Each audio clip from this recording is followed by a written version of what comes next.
Hello and welcome back. आज के यह वीडियो लेक्चर ये पार्ट 3 की छात्राओं के लिए है, जिसमें आज हम लोग एजुकेशनल साइकोलॉजी के तहत डल चिल्ड्रन की शिक्षा पर बात करेंगे। एजुकेशनल साइकोलॉजी में हम लोग एक चैप्टर कर रहे थे, विशिष्ट आवश्यकता वाले बच्चों की शिक्षा एवं समायोजन। इस अध्याय को पूरा करने के क्रम में हम लोगों ने बाकी जो बच्चों की विशिष्ट बच्चों की कैटेगरी थी, फिजिकली हैंडीकैप्ड, विजुअली इम्पेयर्ड, सुनने में जिनको बाधा थी, और उसके बाद हम लोग गिफ्टेड चिल्ड्रन के बारे में पढ़े थे कि उनके शिक्षा और समायोजन के लिए कौन सी विशेष रणनीति हम लोगों को यूज करनी होती है। तो आज के इस लेक्चर में हम लोग डल चिल्ड्रन कौन होते हैं और उनके शिक्षा के लिए क्या विशेष उपाय किए जाने चाहिए, उनको कैसे पहचानेंगे, इन सब के बारे में जानने का प्रयास करेंगे। सबसे प्रथम जो प्रश्न उठता है वह यह है कि डल चाइल्ड किसे कहेंगे। मतलब हम किन विशेषताओं के आधार पर यह तय करेंगे कि कोई बच्चा डल चाइल्ड की कैटेगरी में आएगा।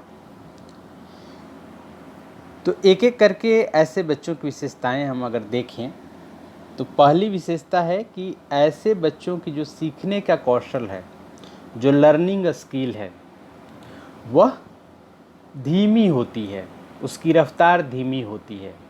यानी सामान्य बच्चों की तुलना में डल चिल्ड्रन में जो लर्निंग स्किल है, सीखने का कौशल है या सीखने की गति है, वह धीमी पाई जाती है।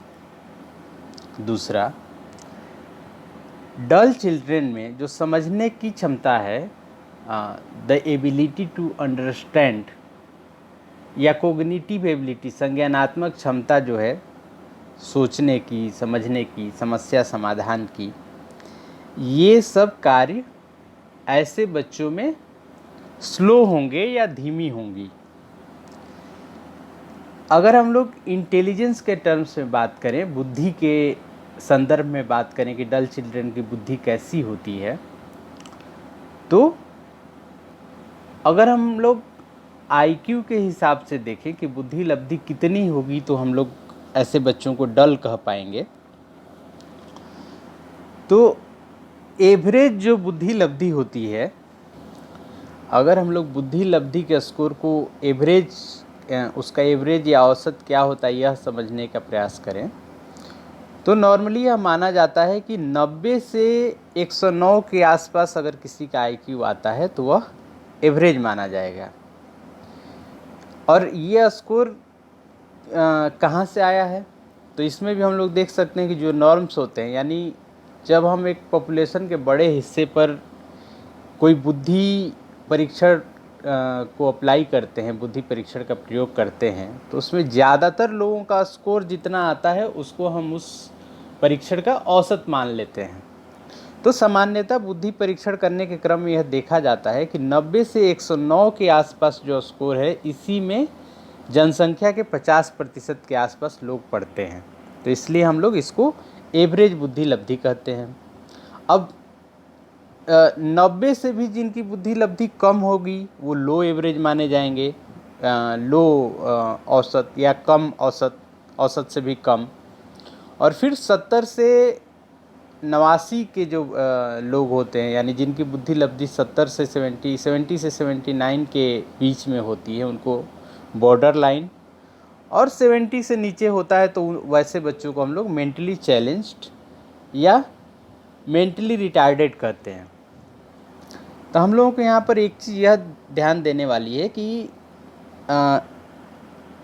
79 से 90 के आसपास के जो बच्चे हैं, यानी जिनकी बुद्धि लब्धि 79 से 90 के आसपास है, 89 के आसपास है या 90 है, उनको हम डल चाइल्ड की कैटेगरी में लूजली रख सकते हैं। माने ये कोई हार्ड एंड फिक्स्ड रूल नहीं है, इसमें और भी विशेषताओं को हम लोगों को कंसिडर करना होगा जब किसी बच्चे को हम इस कैटेगरी में रख रहे होंगे। लेकिन अगर एक नंबर देने का प्रयास करें कि बुद्धि लब्धि में कितने, बुद्धि लब्धि स्कोर कितना होगा तो हम उसको डल चाइल्ड कह सकते हैं, तो उसमें हम कह सकते हैं कि 70 से ऊपर हो और 89 या 90 से कम होगा तो उसको हम लोग डल चिल्ड्रन कह सकते हैं। इसी क्रम में हम लोग देखेंगे कि जो डल चाइल्ड होते हैं वो मेंटली रिटार्डेड चाइल्ड नहीं है, वो मानसिक रूप से चुनौतीपूर्ण बालक नहीं है, मानसिक रूप से मंद बालक नहीं है। क्यों? क्योंकि जिन बच्चों की बुद्धि लब्धि 70 से कम होती है उनको हम मेंटली चैलेंज या रिटार्डेड की श्रेणी में रखते हैं। लेकिन डल चाइल्ड मेंटली रिटार्डेड चाइल्ड से डिफरेंट है। उसकी जो संज्ञानात्मक और बौद्धिक विशेषताएं हैं वो मेंटली रिटार्डेड चाइल्ड से कहीं बेहतर होती हैं। सामान्य तौर पे ऐसे बच्चों में असामान्यता के कोई लक्षण नहीं भी देखे जा सकते हैं, बट उनका जो अचीवमेंट स्कोर है, उपलब्धि है, जो शैक्षणिक उपलब्धि है, उसमें कमी देखी जाती है और साथ ही कुछ क्षेत्रों में समायोजन की भी कमी ऐसे बच्चों में देखने को मिलेगी। Doesn't show much interest in study, कहने का तात्पर्य यह कि ऐसे बच्चों का अध्ययन में उतनी दिलचस्पी नहीं होती या वह बहुत रुझान नहीं दिखाते हैं जब हम पढ़ाई या अध्ययन की बात कर रहे होते हैं। Academic, vocational, emotional and social areas में बहुत ब्राइट नहीं होते। क्या है ये क्षेत्र? शैक्षणिक, व्यावसायिक, सांवेगिक और सामाजिक सभी क्षेत्रों में ये बहुत ब्राइट नहीं होते हैं, बहुत तेज या बहुत सक्षम नहीं होते हैं। शैक्षणिक उपलब्धि की बात करेंगे तो उसमें भी इनमें ब्राइटनेस की कमी पाई जाएगी। कोई व्यावसायिक लाइफ में ये कोई वोकेशनल कोर्स कर रहे हो या किसी तरह का व्यावसायिक कार्य सीख रहे हैं, वहाँ भी उनको ये दिक्कत आएगी। और संवेगों को प्रदर्शित करने, दूसरों की संवेगों को समझने और सही समय पर सही संवेग को प्रदर्शित करने, इन सब में भी वो बहुत ज़्यादा ब्राइट नहीं होते हैं। सामाजिक जो संबंध हैं, सामाजिक संबंध क्या है? जब हम समाज के दूसरे लोगों से या अन्य लोगों से जिस प्रकार का संबंध बनाते हैं वो सभी संबंध सामाजिक संबंध के दायरे में आते हैं। तो व्यक्ति का अन्य व्यक्ति के साथ जो संबंध है उसमें भी ऐसे बच्चे बहुत ब्राइट नहीं लगते हैं या बहुत सक्षमता से उसको हैंडल नहीं कर पाते हैं। अब हम यह देख लेते हैं कि डल चिल्ड्रन की शिक्षा के लिए हम कौन कौन से इंतजामात कर सकते हैं, अलग से कौन से ऐसे मेजर्स हैं जिनको कि लेकर ऐसे बच्चों की शिक्षा एवं समायोजन को भी बेहतर किया जा सकता है, जिससे वो अपनी पूरी पोटेंशियल या पूरी क्षमता तक पहुंच पाएँ। क्योंकि हमने पहले ही कहा था कि बच्चे चाहे किसी भी वर्ग में आएँ, चाहे वो गिफ्टेड चिल्ड्रन हो, डल चिल्ड्रन हो, फिजिकली हैंडीकैप्ड हो, नॉर्मल हो, हर तरह के बच्चों में कुछ न कुछ पोटेंशियल होती ही है। नैसर्गिक रूप से वो क्षमतावान होते हैं और ज़रूरत होती है उनको ऐसी रणनीति की जिसका पालन करके वह अपनी क्षमता का पूर्ण सदुपयोग कर पाएँ। तो जब हम एक क्लासरूम सेटिंग की बात करते हैं, किसी कक्षा की बात करते हैं, तो उसमें बहुत तरह के बच्चे होते हैं। कोई बहुत जल्दी सीखने और याद करने वाले होते हैं, कुछ बच्चे हो सकते हैं जो कि उतनी बौद्धिक क्षमता नहीं रखते हों। तो ऐसे बच्चे या डल चिल्ड्रन के लिए भी, तो ऐसे बच्चे जो कि सीखने की बहुत तीव्र गति से क्षमता प्रदर्शित नहीं कर रहे हैं, वैसे बच्चों के लिए हम क्या क्या उपाय कर पाएंगे उसको देख लेते हैं। तो इन उपायों में सबसे पहला आता है यूजिंग डिफरेंट टीचिंग मेथड्स। किसी भी बच्चे को शिक्षा देने के लिए शिक्षक कई विधियों का उपयोग करते हैं। जैसे कोई शिक्षक लेक्चर देकर पढ़ा सकता है, जो भी विषय है उस पर वह भाषण देते हैं या उस पर मौखिक रूप से बताने की कोशिश करते हैं। ये भी एक तरीका है। दूसरा तरीका हो सकता है कि उसी को किसी एक्टिविटी के माध्यम से सिखाया जाए, उसके साथ डेमोन्स्ट्रेशन मेथड या प्रदर्शन विधि जिसको कहते हैं हम, प्रदर्शन विधि में उसी कार्य को करके दिखाया जाता है। उदाहरण के लिए कोई एक्सपेरिमेंट है जैसे हम साइकोलॉजी में कोई एक्सपेरिमेंट किसी बच्चे को बता रहे हैं, पावलो के ही एक्सपेरिमेंट को लें जो लर्निंग में हम लोग करते हैं, कुत्ते पर लार स्राव वाला जो एक्सपेरिमेंट है उसको पावलो ने किया। तो अगर हम इस एक्सपेरिमेंट के बारे में किसी को लेक्चर मेथड से बताते हैं और उसको यह समझ में नहीं आ पा रहा है, तो इसी एक्सपेरिमेंट को किसी वीडियो के माध्यम से, अगर आपके संसाधन नहीं अलाउ कर रहे हों तो किसी वीडियो के माध्यम से भी उस एक्सपेरिमेंट को दिखाया जाए, तो वह बच्चा कहीं ज़्यादा उस विषय को समझ भी पाएगा और उसमें अंतर्दृष्टि भी प्राप्त कर पाएगा। तो जो बच्चे सीखने की दर कम है जिन बच्चों में, उनके लिए आवश्यक है कि उनके शिक्षा के लिए जो विधि का उपयोग किया जाए उनमें प्रदर्शन विधि का उपयोग ज़्यादा हो, लेक्चर मेथड का उपयोग कम हो।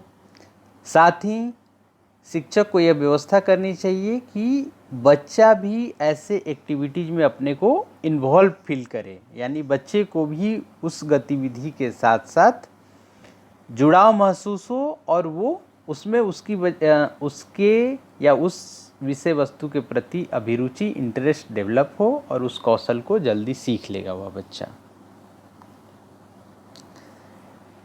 बिहेवियर मॉडिफिकेशन भी एक स्ट्रेटजी हो सकता है डल बच्चों को की शिक्षा को बेहतर करने के लिए। इसको हिंदी में हम कहते हैं व्यवहार परिमार्जन या व्यवहार में किए जाने वाले सुधार या बदलाव। तो ऐसे बच्चों का में ऐसे कुछ व्यवहार देखे जाते हैं जो कि उनकी शिक्षा या उनके मानसिक विकास के लिए बाधक हैं। तो शिक्षक या जो भी व्यक्ति उनमें ऐसे सुधार करवाना चाहता है, उसका लक्ष्य होता है कि इन मंद बच्चों में भी इन व्यवहारों को बदलकर कुछ ऐसे व्यवहार शामिल कराए जाएं जो उनके समायोजन को बेहतर करें। इसके लिए एक उपाय तो है कि जो एनवायरमेंटल इवेंट्स होते हैं, जैसे जो पर्यावरण में घटनाएं घट रही हैं, उसको क्रमबद्ध रूप से धीरे धीरे शिक्षक सुव्यवस्थित रूप से बालक के सामने प्रस्तुत करता है और उसको ऐसे संगठित करता है कि बच्चे में आवश्यक या वांछित परिवर्तन हो जाए। इसके लिए जो कौशल बच्चे को सिखाना है, जो स्किल बच्चे को सिखाना है, उसका चयन शिक्षक पहले ही कर लेते हैं और फिर उनको छोटे छोटे सिंपल स्टेप्स में बांट देते हैं, जिससे कि बच्चे को के सामने जो लक्ष्य हों वह स्पष्ट हों, वह लक्ष्य छोटे हों, ताकि छोटे छोटे लक्ष्यों को करते करते वह बड़े कौशल की भी प्राप्ति कर ले।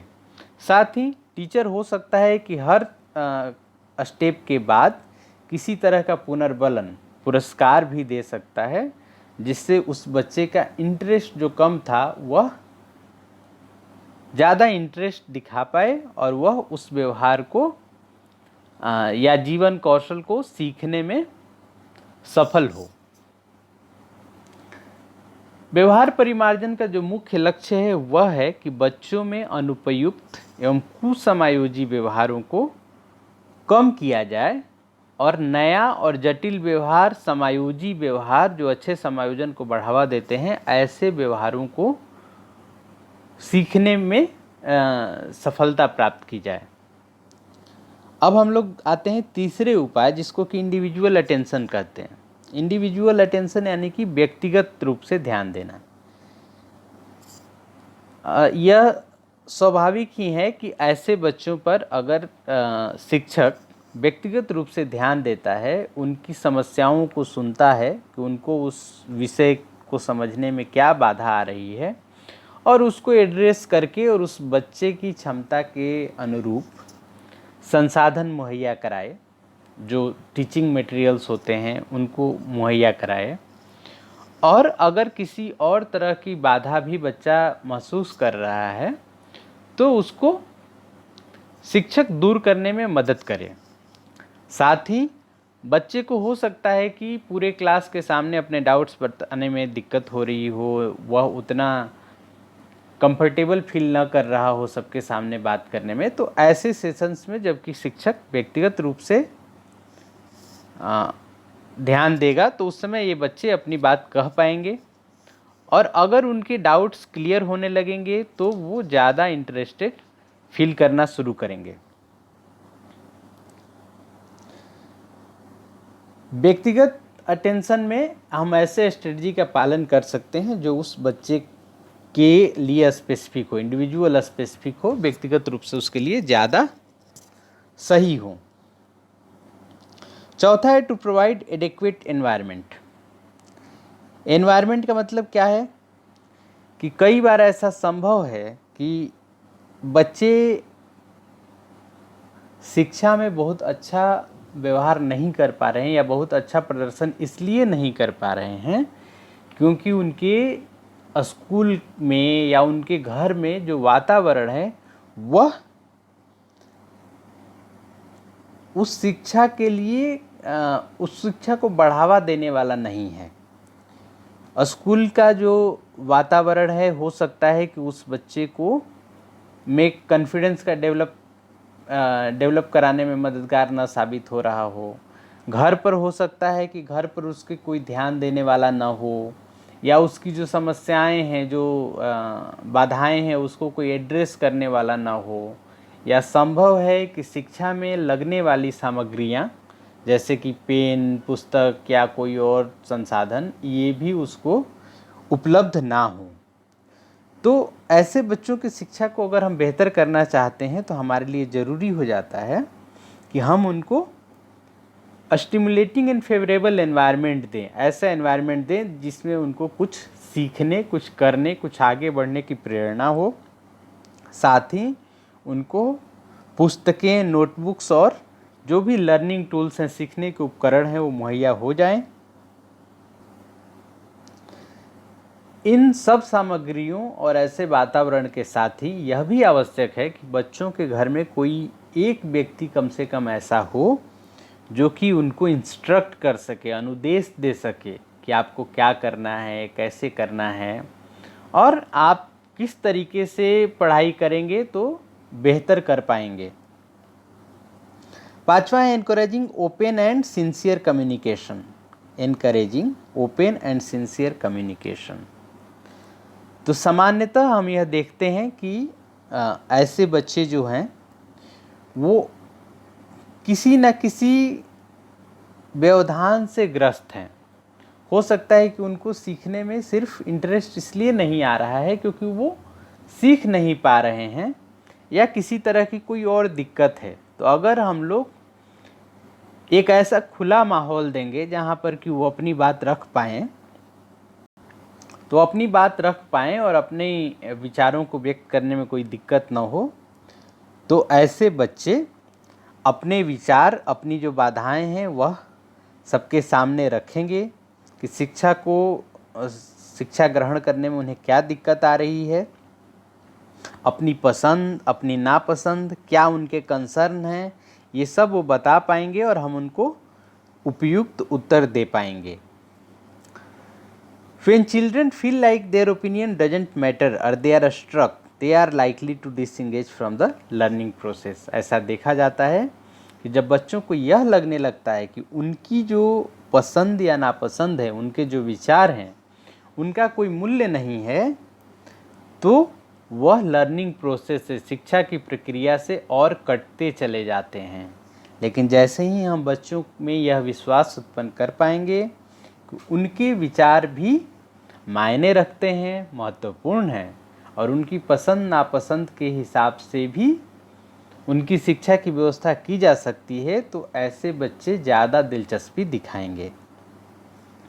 छठा, introducing different types of learning style.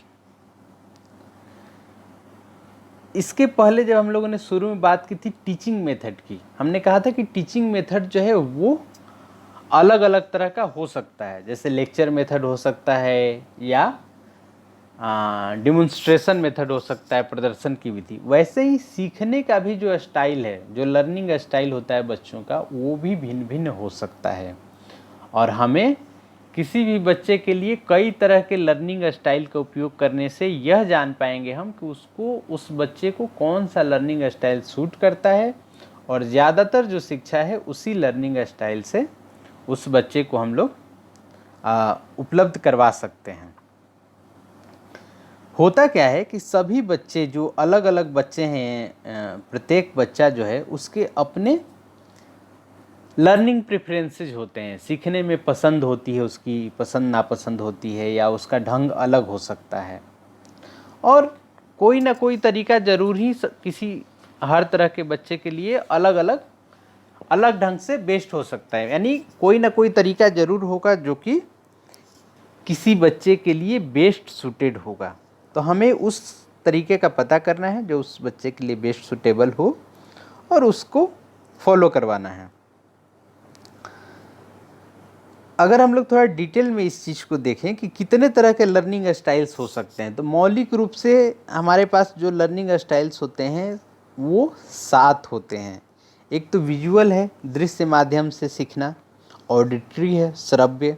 Verbal, वाचिक रूप से। फिजिकल, शारीरिक रूप से। लॉजिकल, जिसको कि तार्किक या गणितीय ढंग से, मैथमेटिकल ढंग से कह सकते हैं। छठा है सोशल, सामाजिक तरीके से। और सोलिटरी, सोलिटरी में एकांत में जब आप शिक्षा ग्रहण करते हैं, वो भी एक लर्निंग स्टाइल है। किसी बच्चे को हो सकता है कि एकांत में पढ़ना पसंद हो, किसी को हो सकता है कि ग्रुप स्टडी या दूसरे बच्चों के साथ मिलजुल कर पढ़ना पसंद हो। कोई बच्चा सुनकर ज़्यादा ग्रहण कर पाता हो शिक्षा, कोई देखकर, कोई बोलकर। तो ये सभी लर्निंग स्टाइल्स हैं और इनमें से जो जिस बच्चे को बच्चे के लिए ज़्यादा सूटेबल होगा उसका पालन हमें करना चाहिए। उदाहरण के लिए अगर कोई बच्चा दृश्य माध्यमों से ज़्यादा सीख रहा है, जैसे कि कोई चीज़ कैसे कार्य करती है उसको देखकर ज़्यादा समझ में आ रहा है, तो कुछ ऐसे बच्चे भी हो सकते हैं जिनको कि सुनकर ज़्यादा समझ में आए। तो हमें जो बच्चा जिस तरह से सुनना और समझना चाहेगा उसके लिए इन सारे मेथड्स को, स्टाइल्स को हम उसके लिए उपलब्ध करा देंगे और जो ज़्यादा सूटेबल होगा उसका पालन ज़्यादा किया जाएगा। फोकस ऑन चाइल्ड्स इंटरेस्ट, बच्चे की पसंद क्या है, इस पे हम लोग अभी आगे भी पहले भी बात कर रहे थे कि उसकी प्रेफरेंसेज और उसके डिसलाइक्स के बारे में जानकर ही हम लोग उसको पढ़ाई में दिलचस्पी पैदा करवा पाएंगे। तो अगर बच्चे का किसी खास सब्जेक्ट में इंटरेस्ट है, जैसे किसी को मैथ पसंद है, बाकी सब्जेक्ट उसको अच्छे नहीं लग रहे हैं, तो हो सकता है कि हम मैथ पर ज़्यादा फोकस करें और बाकी विषयों पे थोड़ा कम ध्यान दें, क्योंकि वो उस विषय में शायद बहुत अच्छा कर पाए। तो अगर हम उसके इंटरेस्ट के क्षेत्रों में, विषयों में उसको पढ़ाने का प्रयास ज़्यादा करेंगे तो सीखना बच्चे के लिए मज़ेदार होगा और बच्चा लर्निंग में प्रोसेस में ज़्यादा इंगेज्ड होगा। साथ ही हम लोगों को अगर किसी भी बच्चे को बहुत आगे बढ़ाना है, बहुत प्रोग्रेस करवाना है, तो हमें उनको छूट देनी चाहिए कि वो अपने पसंद के क्षेत्रों में दिलचस्पी दिखाएं, उनको एक्सप्लोर करें, खोजें और उनके बारे में जानने समझने का प्रयास करें। गेम बेस्ड लर्निंग, ये भी एक तरीका हो सकता है ऐसे बच्चों की दिलचस्पी को बनाए रखने का। आधुनिक दौर में जब आईसीटी टूल्स आ गए हैं, यानी इंफॉर्मेशन टेक्नोलॉजी, सूचना प्रौद्योगिकी के जो उपकरण आ गए हैं, जिसमें हम दृश्य, श्रव्य माध्यम, साथ ही अनेक तरह के गेम होते हैं, वीडियो गेम्स भी उसी में शामिल है, जिनको करा के हम लोग बच्चों में शिक्षा के कई अन्य क्षेत्रों में उनकी दिलचस्पी को बढ़ा सकते हैं। तो यह भी एक तरीका हो सकता है। कहने का मतलब यह है कि गेम को भी हम एजुकेशनल टूल की तरह यूज कर सकते हैं।